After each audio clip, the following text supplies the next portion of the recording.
Hi, it's Paul Guppy with the Washington Policy Center, and here's our latest update on issues that are facing our state.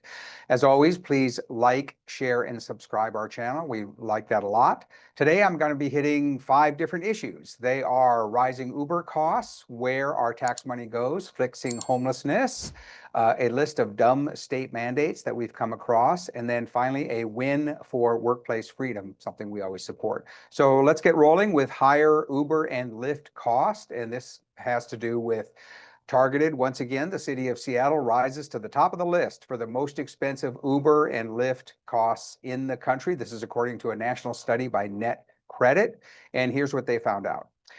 We have a higher cost for these services even than New York City. What they found was that a 30-minute ride in Uber in Seattle costs $60. At the other end of the scale are cities like Indianapolis, which has among the lowest cost, only $28 for a 30-minute ride. So the natural question arises for a research organization like ours, which is, why does Washington State and Seattle once again stand out as being one of the most expensive places to live? Not surprisingly, it has to do with public policy choices that are made by our elected leaders. Things here do not have to be that expensive, but they are, because of policies imposed by the government. And here's a perfect example. In 2020, the city of Seattle passed the fair share law that set a per mile and per minute price for using Uber and Lyft services. In other words, price controls, once again. This was to help Uber drivers. It's supposed to be generous, but of course, it immediately messes up a voluntary market in which people want to provide services, and then there are customers who want to use them. So app-based services is a perfect example of the free market in action. It uses an efficient new technology to put buyers and sellers together to make voluntary agreements about what price you want to pay in order to get what great service you would like to have. Of course, left-leaning places like Seattle and Washington State in general can't allow this to happen without government supervision. So sure enough, the Seattle City Council jumped in and passed this law. And now we are all living with the results of that. And that is higher affordability costs in our higher inflation costs. In addition to that, as if not regulating and price fixing wasn't enough for Seattle leaders, Seattle also imposed a tax of 51 cents per ride for every Uber and Lyft service.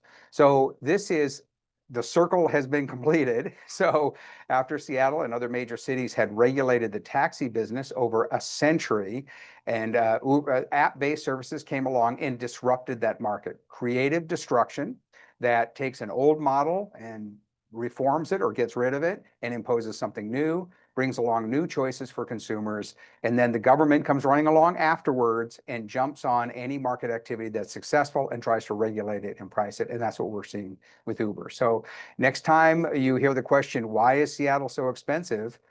Government policy is an example of that. The next issue is, where does some of our tax money go?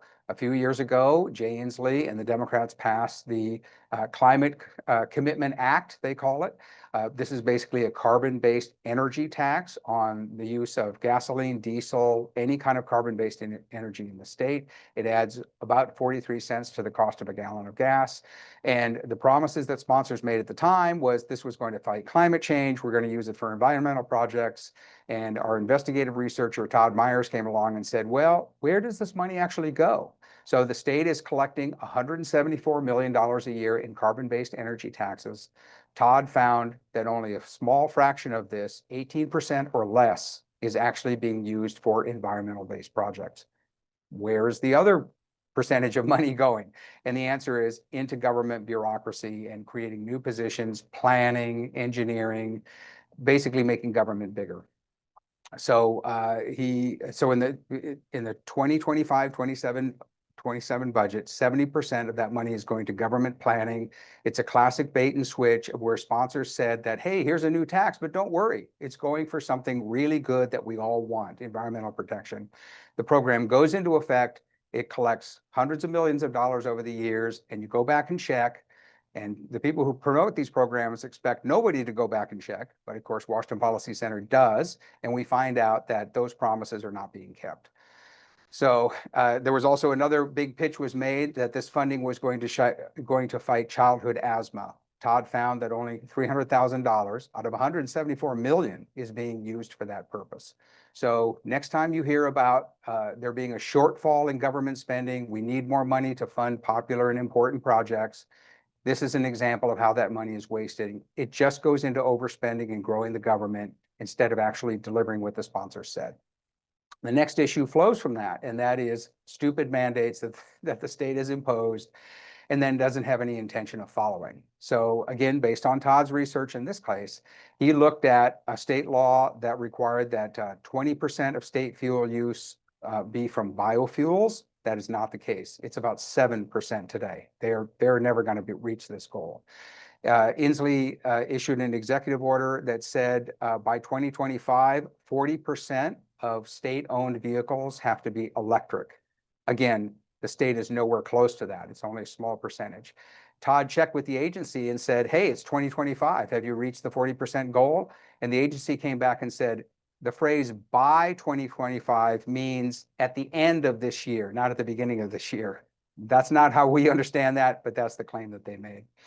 The state also had an electric vehicle mandate for the entire state that by 2026, next year, 35% of all new vehicle sales in the state had to be electric vehicles. Again, we're nowhere close to that. By 2030, state had said that all new sales in the state had to be electric vehicles. Again, we're not going to make that mandate either. President Trump has repealed the EV mandate nationwide, so now Washington is not part of that. But the point being is that state leaders consistently set these goals and then fail to reach the goal. So sometimes they don't even try. They just put the numbers out and then years go by and again, no follow-up. So we are all about accountability.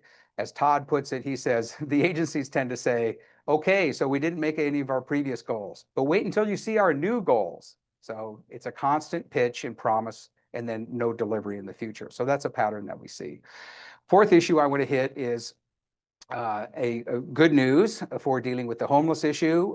The Trump administration has put out an executive order that finally ends the housing first policy. Washington State jumped into this in big time back in 2013. Advocates had said to tackle homelessness, we need housing first. And we've been following that policy for about 12 years, and homelessness in Washington State has increased 78% over that time period. Nationwide, it's up about 80%. So this policy simply does not work. But if you're in the homeless industrial complex, that doesn't matter. If you're a nonprofit who's delivering services, a public housing authority, the constant crisis of saying we need housing first is a great way to get hundreds of millions of dollars poured into that activity. Whether it actually helps homeless people or not is completely secondary for these advocates. The Trump executive order has ended that. In fact, the title of the order is Ending Crime and Disorder on America's Streets. We see that as moving in a positive direction. And what the executive order encourages instead is addiction and mental health counseling for people who are homeless. Again, something like 80% of people who are experiencing homelessness is because they have an underlying medical or mental condition that should be addressed. That's the approach that Washington Policy Center supports. If you don't get at the root cause of why a person became homeless in the first place, you're never going to solve their problem. We would also say that that is more compassionate and helpful. Around Seattle, where I live, it's painful to see people living on the street in distress, and nobody in the government is doing anything to help these people. So actually getting mental health treatment, addiction treatment, along with housing, because that's needed as well, is fine. But we do not need to spend this kind of money. Closing example, King County has spent $300,000 per room to buy 15 hotels around the county to house homeless people. That's just a ridiculous waste of money. Real compassion would say, help people where they are with their addiction and mental health problems, help them with services like housing and healthcare. That's great. But if you don't address the underlying behavior, people are going to continue to suffer on the streets. And then last issue is also a positive policy move. I call it a win for workplace freedom.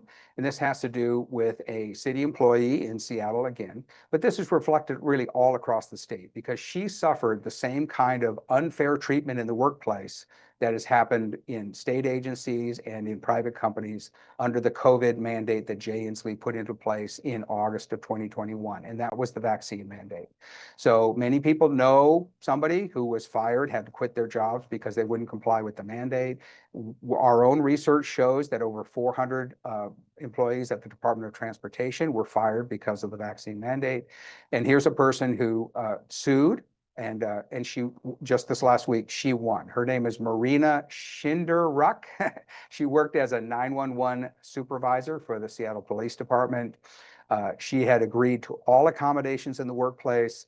She expressed a religious conscience concern about taking the mandate, but she had been told by her supervisor that if she followed protocols and accommodations, that she would be okay. She did that, but then she was fired anyway. So she turned around and sued, and just this last week, as I said, she won. She won an $875 settlement, and that vindicates her First Amendment rights. And that is a core value for us, as I've said many times.